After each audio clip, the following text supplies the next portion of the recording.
Você sabia que com relação à ovelha, com relação a rebanho, existem mais de 200 textos bíblicos que falam sobre isso? A perspectiva de que nós somos rebanhos do Senhor, ela não começa com o próprio Jesus Cristo nos seus ensinamentos, não. Essa perspectiva, ela começa bem antes.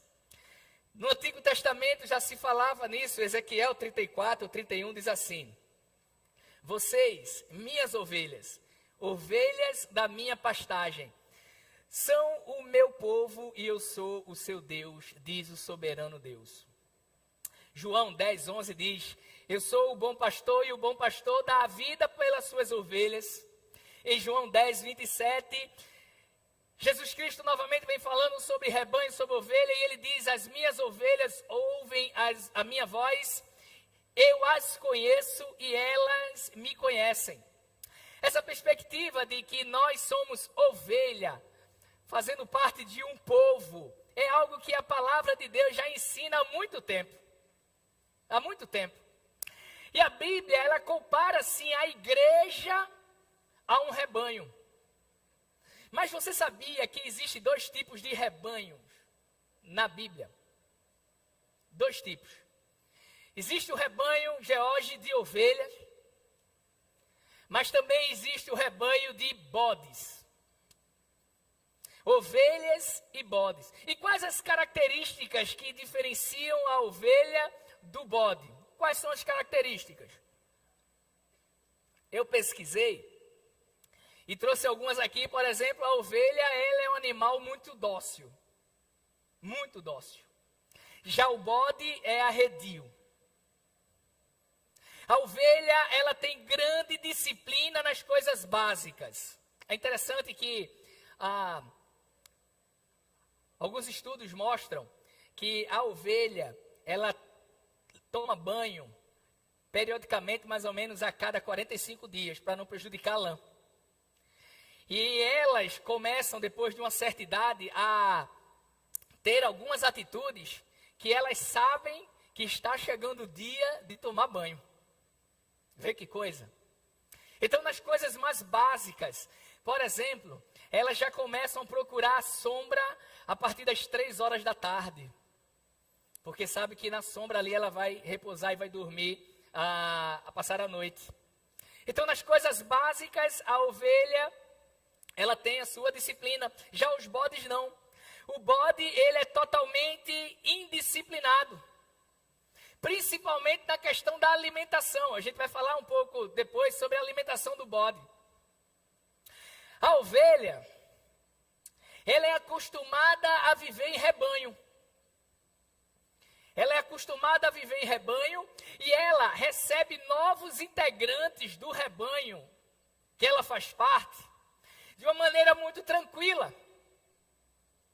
Então, você tem ali um rebanho com 500 ovelhas e aí você compra 40 ovelhas e você não precisa deixar essas 40 ovelhas, Monique, diferente do rebanho das 500.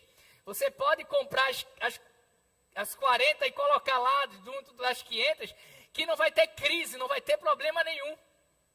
Já o bode é o bode, meu irmão, apesar de amar bode, mas o bode, meu irmão, o bode, ele não sabe viver em grupo. O bode, ele não gosta de receber novos integrantes no rebanho. E mais, se um bode encontrar um outro bode um pouco menor, ele machuca esse bode com um chifre. O bode, o danado do bode, ele gosta de viver, sabe o quê? Em panelinha. Quando chega quando chega um bode, quando chega um bode, eu vou falar isso depois, eu já estou me adiantando, vocês já sabem. Mas quando chega um bode novo, chifrada, panelinha, não quer papo. Bem, a pergunta que a gente faz, clara, numa perspectiva dessa, e nós já podemos refletir com relação a isso, é que, com essas coisas bem básicas que eu falei aqui, será que nós somos bodes ou somos ovelhas? Vale uma reflexão. Vale uma reflexão se nós somos bodes ou ovelhas, se nós estamos tendo atitudes de ovelhas ou de bodes, porque essa palavra de hoje, ela é para um rebanho de ovelha. Se você se considera um rebanho, fazendo parte de um rebanho de bode, essa palavra não é para você. É para um rebanho de ovelha.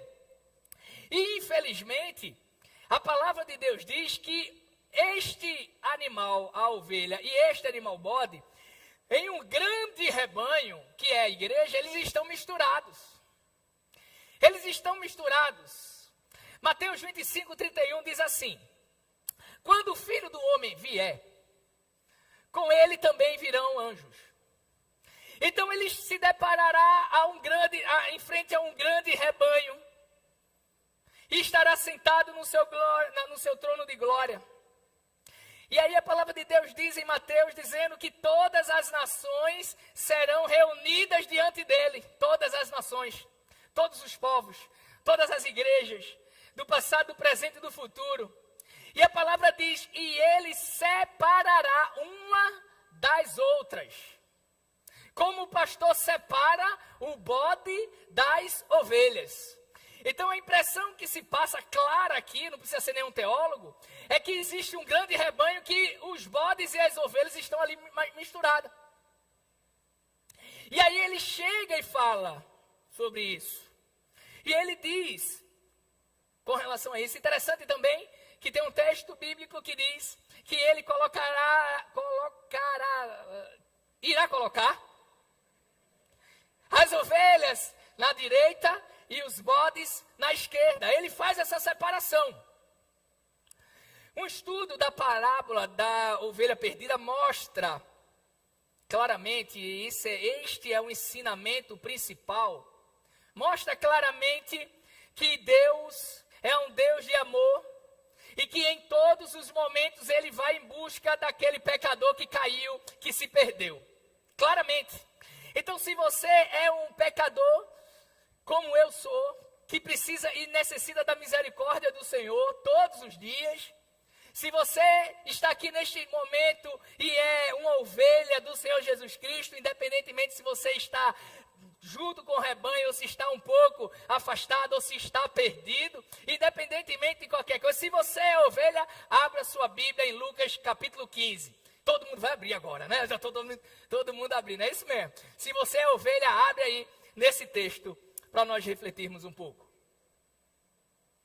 Diz assim a palavra do Senhor: todos os publicanos e pecadores estavam se reunindo para ouvi-lo. Mas os fariseus e os mestres da lei o criticavam. Este homem recebe pecadores e come com eles. Então Jesus lhe contou uma parábola. Qual de vocês que, possuindo 100 ovelhas e perdendo uma, não deixa as 99 no campo e vai atrás da ovelha perdida até encontrá-la? E quando a encontra, coloca alegremente nos ombros e vai para casa. Ao chegar, reúne seus amigos e vizinhos e diz: alegrem-se comigo, pois eu encontrei a minha ovelha perdida. Eu digo que, da mesma forma, haverá mais alegria no céu por um pecador que se arrepende do que por 99 justos que não precisam de arrependimento. Meus irmãos, essa parábola ela começa como algumas outras. Jesus Cristo em um lugar ensinando ali aos discípulos e aos apóstolos. E ele fala através de parábolas. E quando ele fala através de parábolas, Lucas aqui registra algo um pouco diferente. E nós podemos tirar algumas lições no versículo 1 e no versículo 2, que dá a introdução àquela parábola. Porque no versículo 1 e no versículo 2, existe aqui um cenário. E o cenário é que todos os publicanos e pecadores estavam se reunindo para ouvi-lo. É interessante porque você precisa entender quem são os publicanos e os pecadores. Os publicanos eram judeus. Lembre-se que Jesus fazia parte daquele povo. Jesus era judeu. E os judeus estavam ali sob o domínio do império. Me dá só um pouquinho de retorno, Doni, só um pouquinho. Sob o domínio do Império Romano. E quem eram os publicanos? Os publicanos eram os funcionários públicos escolhidos por Roma para estarem ali pegando a questão dos impostos dos próprios judeus. Então eles trabalhavam, eles sendo judeus, eles trabalhavam para os romanos. Então só o fato do judeu ter que trabalhar muito e pagar impostos assim exorbitantes e ter que pagar a um irmão da mesma pátria que estava trabalhando ali para os romanos, existia uma outra coisa. Existia a questão de que os romanos escolhiam esses judeus e diziam assim, olha, vocês podem inclusive pedir o que vocês quiserem a mais. Então, além de pagar o imposto para Roma, muitos judeus estavam roubando os próprios irmãos. E aquela galera não era uma galera bem vista ali. Então, os fariseus que pagavam o imposto começavam a criticar Jesus, porque Jesus estava caminhando com essa galera, com traidores da nação, com traidores do povo. Mas existe um outro personagem que são os pecadores. Aqui ele não fala que pecado. Mas geralmente nos evangelhos, quando fala sobre pecadores, sempre está relacionada à questão de roubo, à questão sexual, alguma questão dessa. Mas eram de fato ali os marginalizados. E Jesus ele se assenta com aquela galera ali. Você pode dizer assim, nossa, Jesus Cristo comeu com essa galera, com um publicano, um traidor. Caminhou com ele, caminhou. Mateus era um publicano. Mateus era alguém que fazia exatamente isso. Não se entende se no texto bíblico, se Mateus, além dele cobrar o que era previsto, cobrava algo a mais. Não se entende isso. Mas ele era alguém que não era bem visto pelo próprio povo. E aí, meus irmãos, houve aqui aquela questão dos fariseus e dos escribas, ou seja, dos religiosos, criticando Jesus Cristo por estar andando com aquela turma. Esta parábola é conhecida pelos teólogos como o evangelho dentro do evangelho. Porque mostra claramente ali a figura de Jesus Cristo resgatando, restaurando os pecadores. E aí nós aprendemos uma lição. Porque nós, enquanto povo de Deus, nós temos que entender que nós fomos chamados para estarmos caminhando junto dos pecadores. Junto daqueles que são os marginalizados. Junto daqueles que ninguém quer caminhar. Porque através da vida que existe em mim, eu vou transformar a vida que existe nesta pessoa. A luz que existe em mim vai transformar a treva que existe naquela pessoa. Porque nós fomos chamados para isso. Nós fomos chamados para o fronte de batalha. Nós não fomos chamados para ficar numa casa ou no quarto só orando por tudo que está acontecendo no mundo, não. Nós fomos chamados e levantados para irmos lá e transformarmos aquela realidade. É por isso que as nossas gerações hoje das crianças têm sofrido tanto e tanta coisa. Então nós precisamos mudar a realidade da nossa geração. E nós só iremos mudar a realidade da nossa geração se nós estivermos perto das pessoas que precisam ser transformadas. Era isso que Jesus Cristo fazia. Então a abertura aqui da parábola da ovelha perdida em Lucas era justamente essa. Jesus estava com a galera que precisava, que estava nas trevas, e ele estava sendo criticado como sempre. Como sempre.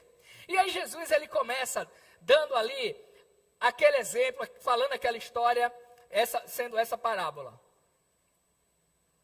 E ele começa no versículo 4 dizendo: qual de vocês que possuindo 100 ovelhas e perdendo uma, não deixa as 99 no campo e vai atrás da ovelha perdida até encontrá-la? Aqui nós temos uma lição muito maravilhosa. E eu gosto da parábola de Lucas, eu acho ela fantástica, eu gosto mais dela do que a de Mateus. Só que esta parte eu gosto mais da de Mateus. Só esse versículo, eu vou explicar por quê. Porque aqui fica claro o ensinamento de que nós precisamos, nós pastores, precisamos ter outros pastores nos ajudando. Sabe por quê? Porque era comum as ovelhas se perderem naquela época, que não tinha tanta tecnologia, que não tinha tanta técnica. Então muitas ovelhas se perdiam. E aqui ele diz claramente: qual de vocês, perdendo uma, não deixarás 99 no campo e vai atrás da um. Quando a gente pensa sobre isso, a gente acha que ele deixa as 99 sozinha, não é verdade? Mas ele não faz isso. Aquele pastor, provavelmente, ele tinha outros pastores que ajudavam ele a cuidar daquelas 99 até ele ir atrás daquela que se perdeu. Sabe por que tem muitas ovelhas se perdendo hoje em dia nas igrejas? Porque tem pastor que está querendo pastorear sozinho. Tem pastor querendo pastorear sozinho e quando uma ovelha se perde, que ele corre para pegar a ovelha, aí a outra ali foge também, ele vai correr aqui para pegar e daqui a pouco ele está perdendo todo mundo. Então, a ideia aqui de Jesus Cristo, a ideia que ele passa, e quando ele fala isso é muito claro, porque aqueles homens sabiam disso. Ele não precisava dizer, olha, qual de vocês perdendo uma ovelha vai deixar 99 com os outros pastores e vai atrás daquele? Ele não precisava. Porque ele sabia, aquele povo sabia como é que acontecia. Então nós temos passado por isso. E outra coisa, ele não terceiriza. Ele não terceiriza. Porque veja, ele poderia ficar com as 99, sentado embaixo de uma árvore, comendo uma fruta, com as 99, e ter pedido para o outro pastor, a gente perdeu uma ovelha. Tua missão hoje é ir atrás daquela ovelha que se perdeu, vai lá. E o outro pastor não, mas o que ele faz? Deixa as 99 e ele vai atrás da que se perdeu, ele não terceiriza. Uma outra coisa que tem acontecido nos dias de hoje, infelizmente, é que nós pastores estamos terceirizando o nosso trabalho como pastor. Colocando para outras pessoas aquilo que nós deveríamos fazer. Que é amar. É lógico que você pode estar compartilhando com outros pastores o cuidado com o rebanho. Isso é extremamente saudável. Mas existem coisas que só cabe ao pastor. Porque foi ele que foi levantado por Deus para pastorear aquele rebanho. Então, inicialmente nós vemos essas lições e as lições para os pastores acabam aqui. Só vai voltar agora em agosto com a ordenação dos meninos. Mas algumas lições também nós tiramos com relação a essa história. A primeira grande lição que nós tiramos dessa história é que temos que entender definitivamente uma coisa. Este rebanho tem um dono, assim como este também. Este rebanho tem um dono e o dono desse rebanho chama-se Jesus Cristo. Este rebanho que chama-se igreja nos dias de hoje, ele não tem o nome de um dono com outro nome senão Jesus Cristo. E durante muito tempo nós líderes, pastores, nós nos perdemos.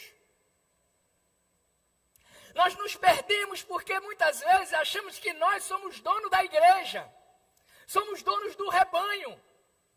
E o rebanho nós não somos donos, nós pastoreamos o rebanho do Senhor. Nós não pastoreamos o nosso rebanho, nós pastoreamos o rebanho do Senhor. Então, se o rebanho é do Senhor, Ele é o dono do rebanho. E, infelizmente, isso tem acontecido no nosso meio, na geração atual das igrejas, de muitos líderes querendo ser o dono do rebanho.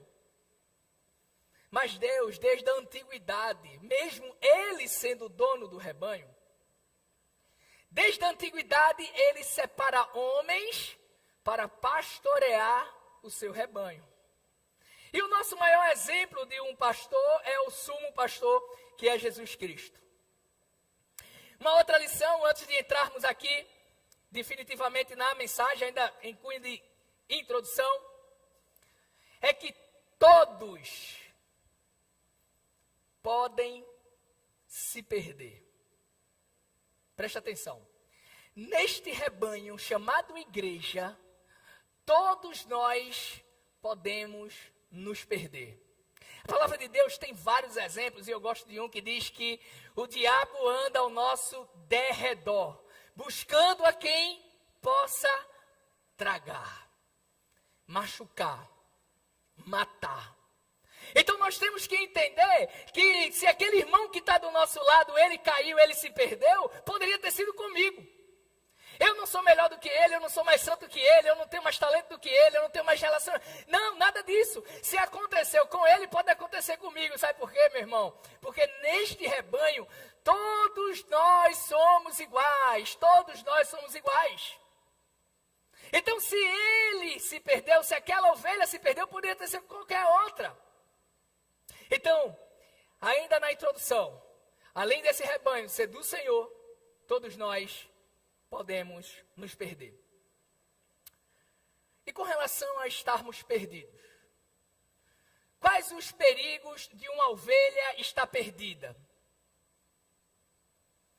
Interessante que a sobrevivência da ovelha, ela depende exclusivamente do pastor. Exclusivamente do pastor. Com relação ao cuidado, é somente o pastor que pode cuidar dela como ovelha. Sabe por quê? Porque a ovelha, ela não tem senso de direção. A ovelha facilmente ela se desvia para a direita ou para a esquerda. Facilmente ela se perde. E isso acontece conosco. Quando nós não estamos no meio do povo, no meio do rebanho, nós nos perdemos facilmente. Vamos para um lado ou vamos para o outro. Uma outra questão também sobre o perigo de estarmos perdidos é de que nós não sabemos identificar o perigo que nos espera quando nós estamos perdidos. As ovelhas, elas só vivem em bando, porque em bando elas conseguem se proteger mais dos lobos. Quando a ovelha ela fica para trás, o lobo vai atrás dela, não vai atrás daquele que está na ponta ou no meio. Vai quem está e fica para trás. Quando nós nos perdemos, quando nós estamos perdidos, nós não conseguimos perceber que o lobo está quase nos devorando. Um outro perigo também de nos perdermos é que nós não podemos, enquanto ovelha, o animal, ela não consegue viver sozinha. Quando algum fazendeiro vai investir, nessa questão de ovelha, e ele nunca criou nenhum tipo de animal e vai criar ovelha, ele não compra uma ovelha só, como acontece com um boi, por exemplo. Uma vaca, ele pode comprar um só. Mas ovelha não, ele tem que comprar pelo menos duas. Porque a ovelha sozinha, ela pode ter todo o tratamento que for, mas se ela estiver sozinha, ela começa a ter uma tristeza profunda e definhar. Tipo uma depressão. E eu estou falando isso que eu pesquisei muito nas últimas 3 semanas sobre a ovelha. Eu estou até com vontade de começar a criar ovelha.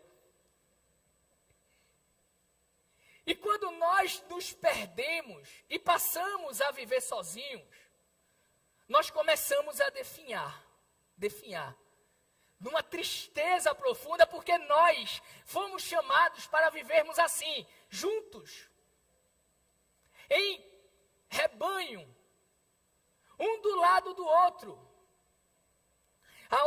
O outro ponto também de estarmos perdidos, é que a ovelha, ela sozinha, ou melhor, a ovelha, reformulando aqui, a ovelha, ela não pode se alimentar de qualquer coisa. Isso aqui é fantástico. A ovelha, ela não pode se alimentar de qualquer coisa. A ovelha, ela só pode comer uma comida tratada pelo seu pastor. A ovelha, ela só come capim.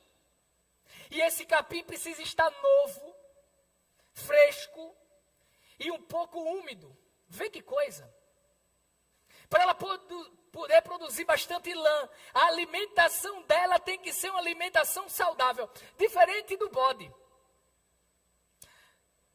Diferente do bode, porque o bode, não sei quantos sabem, mas no sertão, o bode, ele é conhecido como o lixeiro do sertão. O bode come tudo. O bode, ele fica atrás de todo tipo de alimento.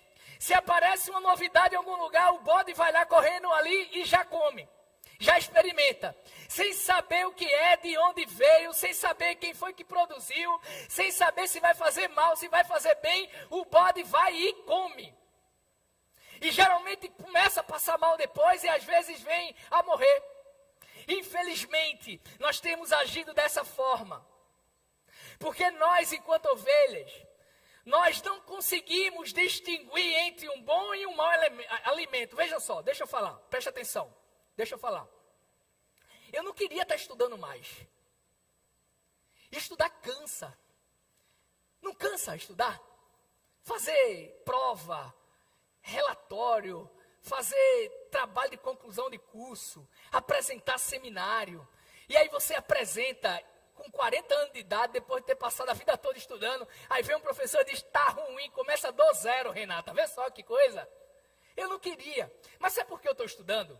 E sabe por que eu estou orientando os pastores da igreja que já fazem, né, especialização, pós-graduação, fazer mestrado, doutorado, porque nós queremos dar o melhor alimento para o rebanho. Então é um sacrifício que nós fazemos para adquirirmos conhecimento e darmos o melhor para o rebanho. Mas infelizmente a teologia, com o advento da tecnologia, das redes sociais, é um caminho muito difícil para todos os teólogos. Porque eu, particularmente, eu não tenho coragem de, por exemplo, falar nada assim, realmente, da área de um profissional que estudou a vida toda. Eu não tenho coragem de dizer assim, eu acho que alguma coisa na área de direito, né? Essa questão aqui, não, eu acho que dá para fazer isso, dá para fazer aquilo, com as palavras técnicas do direito. Eu não sei, eu não domino. Na área de medicina, eu estou com a dor aqui, não, então se está com a dor aí, eu vou passar para você aqui um remédio, você vai. Eu não faço isso. Eu não faço isso na área da administração, por exemplo, como Messias. Eu não faço isso em qualquer outra área, por quê? Porque eu não domino, eu não estudei isso. Eu não posso falar sobre isso. Você não vai ver o pastor Miguel colocando no Instagram alguma coisa, algum relatório, algum texto na área de direito, na área da saúde, medicina, psicologia. Não vai, porque eu não estudei, eu não domino química. Minha amiga aqui que faz, é mestrado ou doutorado? Doutorado, né? Doutorado em química. Você não vai falar, eu não sei nem a cadeia, aquele negócio lá, a tabela periódica. Já esqueci. Mas o que é que acontece com os teólogos? O que é que acontece? Todo mundo quer ser teólogo.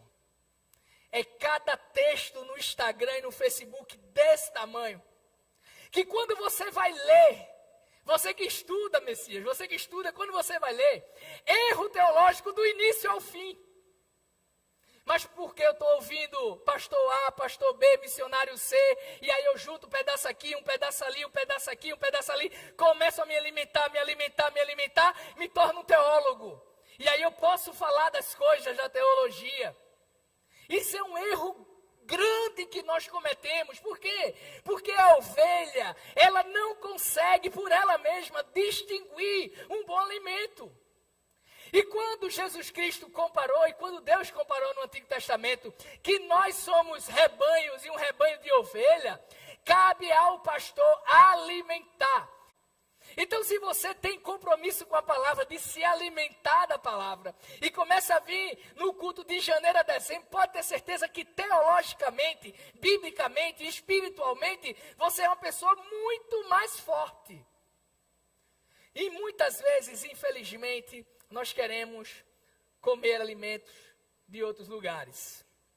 A sobrevivência com relação ao alimento depende exclusivamente do seu pastor. Mas existe uma diferença. Existe uma diferença, Stephanie, entre a ovelha perdida e a ovelha que quer se perder. Eu procurei em alguns dicionários o significado básico da palavra perdido. Eu não vou trazer aqui, mas o significado básico de estar perdido, Evaldo, é você estar em algum lugar, ou em algum caminho, Keila, que você não sabe o caminho de volta para casa. Você está perdido. Há mais ou menos umas 3 semanas, meu irmão mandou uma mensagem para mim dizendo assim, estou bem triste. Por quê? Perdi meu iPad. Eu dei um iPad para ele. Perdi o iPad. E aí eu fiz a pergunta mais insana de todas. Qual foi a pergunta que eu fiz? Tu perdeu onde? Ele fez, meu filho, se eu soubesse onde eu perdi, eu ia lá pegar. Ele não sabia.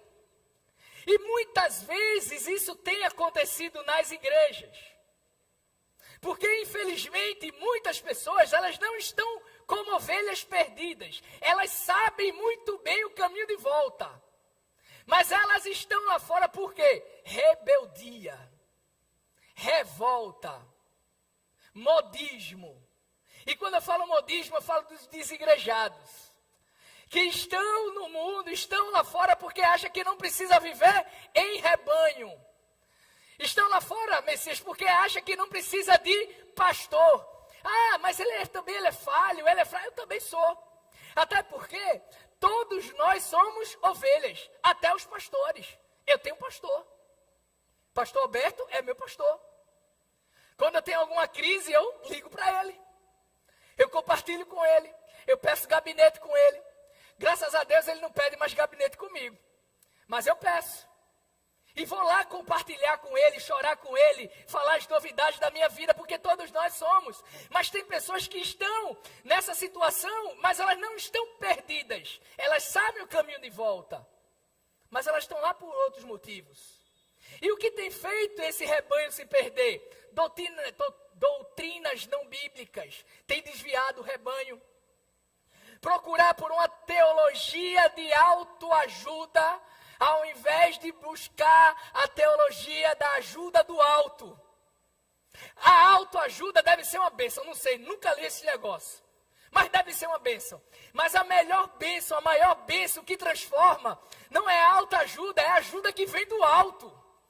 Se você lê um livro de autoajuda, sem uma ajuda que vier do alto, você pode até se recuperar por um tempo, mas depois você cai de novo. Aí você compra outro livro, e aí você vai em outra palestra, e aí você faz outro curso, e você busca outro mentor. Mas isso aí vai sempre ser falho, porque a ajuda, ela tem que ser do alto, porque é no alto que vem a transformação da nossa vida, meu irmão. É de lá que vem. E tem um rebanho que está se perdendo por buscar isso. Outra coisa, divisão na igreja por questões políticas. Aproveitar que a igreja está bem cheinha, deixa eu falar um segredo para vocês aqui. Eu preciso voltar a malhar, eu estou ficando cansado pregando, meu irmão. Mas deixa eu contar um segredo para vocês. Quando foi a eleição para presidente? Foi 2018. Em 2018, estava aquela guerra, não foi? Quem estava aqui conosco na garagem de 2018? Levanta a mão. Quem estava? Pode levantar a mão. Tem um grupo? Ótimo. Pode perguntar a qualquer um desses irmãos. Nós não tivemos problemas na igreja com relação à política. A palavra do pastor naquela época é a mesma de hoje. Na igreja a gente não vai se envolver com isso. Ponto final. Pastor, o senhor é militar. Amém. Mas não é por isso que eu sou de um lado ou de outro. Nós não vamos nos envolver com isso. E, infelizmente, rebanhos têm se partido ao meio. Porque o líder não é o rebanho. Vocês podem ter a opinião política que vocês quiserem. Vocês são rebanho. Eu não posso. Eu pastoreio gente da direita, gente da esquerda e independente. Eu não sei se o nome é independente, mas eu estou assistindo um filme que diz que quem não tem lado é independente. Mas eu estou falando isso. Eu pastoreio os dois lados. Pessoas dos dois, amo do mesmo jeito. Então eu, como líder, não posso. Líder, se você quer se pronunciar nas redes sociais, não tem problema. Mas você vai ter problema com relação às pessoas que você pastoreia, que você lidera. Porque no seu pequeno grupo tem gente de direita e gente de esquerda. Você tem que amar os dois. Você não pode botar apelido nele. Você não pode dizer que ele é gado. Você não pode dizer que ele é isso, aquilo, outro. É uma ovelha. Então nós, na igreja, nós não nos envolvemos com as questões políticas, a começar do pastor. Porque igrejas têm se rachado ao meio por conta disso. Então, se você veio para a igreja achando pelo fato de eu ser militar, eu sou de direita, sou de esquerda, sou de centro, quebrou a cara. Fica aqui por outro motivo, pelo evangelho. Se quiser ficar aqui por conta de lado político, meu irmão, aqui não é o lugar. Nós temos que buscar o lado de cima. Nós temos que buscar Cristo que está no centro de todas as coisas. Uma outra coisa que tem afetado o rebanho tem se perdido, as ovelhas têm ficado pelo caminho, é uma teologia da prosperidade que não se sustenta. Ser crente por esperar que a coisa financeira vai mudar, que as portas vão se abrir. Jesus Cristo, Paulo, Pedro, ele não tinha essa teologia, eles eram pessoas humildes. E uma outra coisa aqui, para fechar essa questão de que pessoas estão se perdendo por conta disso, é a questão da desconstrução, que nos últimos 30 anos nós tivemos e estamos tendo, da figura da liderança. Quando eu falo liderança, não é só o pastor. Chega no pastor, mas começa em casa. Falei isso essa semana com Sam e com Leslie. A desconstrução da figura do pai e da mãe. Filho que responde o pai à mãe, a mãe e o pai acha bonitinho. Não, é porque a educação que eu recebi, não, nos dias de hoje não pode, e a gente tem que conversar, e tem que sentar, e tem que não sei o quê, e aí o que é que acontece? A desconstrução de uma educação, não estou falando de agressão, mas de uma educação mais firme, mais rígida. E isso começou onde? Em casa. Passou para a escola. Os professores não são mais respeitados. E quando sai da escola, vai para onde? Para a igreja. Os pastores não são mais respeitados. Os padres não são mais respeitados. Comentava essa semana com o Sam e com o Leslie. Deixa eu falar para você. Eu tenho uma dificuldade tremenda, de chamar uma pessoa mais velha pelo nome.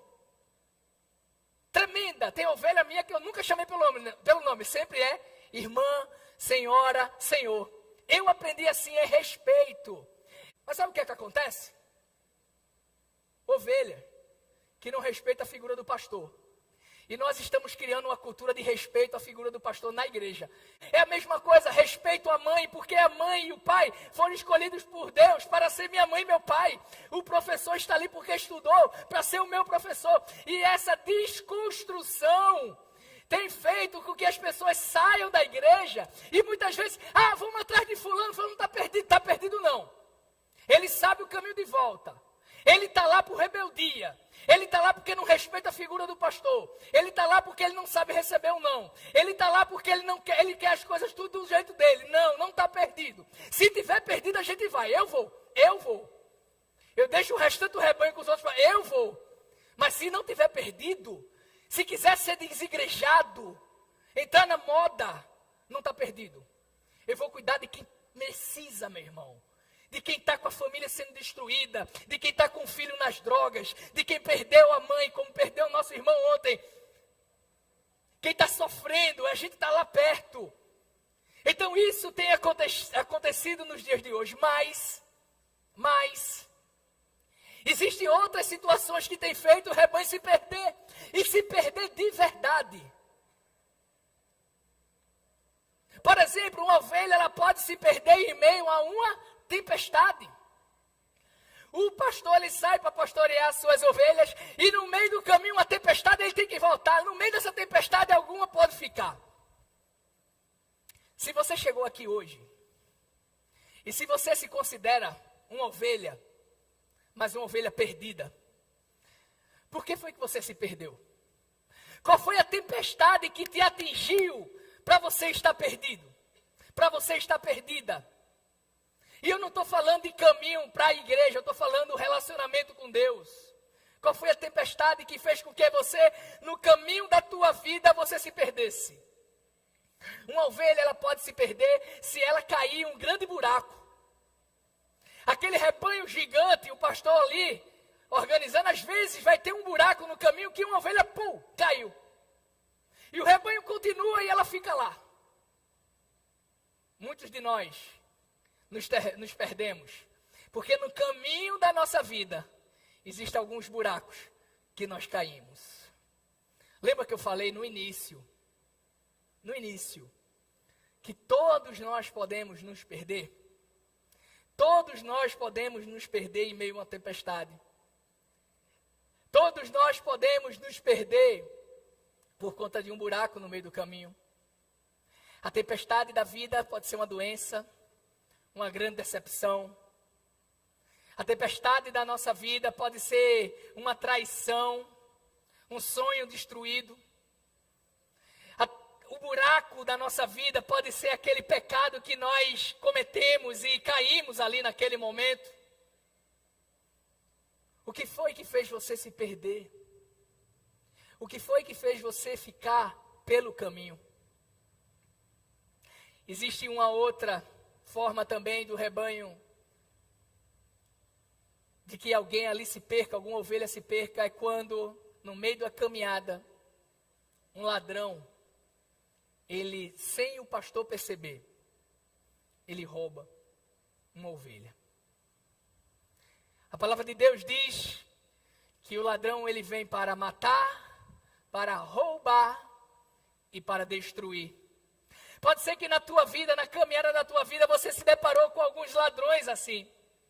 Pode ser que na caminhada da tua vida, por perder um ente querido, perder um emprego, perder a saúde, você tenha se deparado com situações horríveis como esta e nunca mais você foi a mesma pessoa.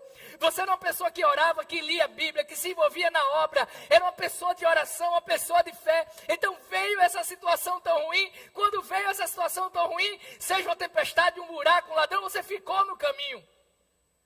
E nunca mais você foi o mesmo, nunca mais você foi a mesma. Mas eu queria te falar uma coisa hoje.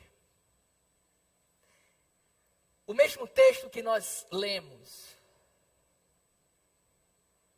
ele fala de uma maneira muito clara que o dono do rebanho, o dono da ovelha, ele não desiste da sua ovelha. Uma coisa fantástica no Evangelho, sabe o que é, meu irmão? É que Deus, Ele não desiste da gente. Ele não desiste de você.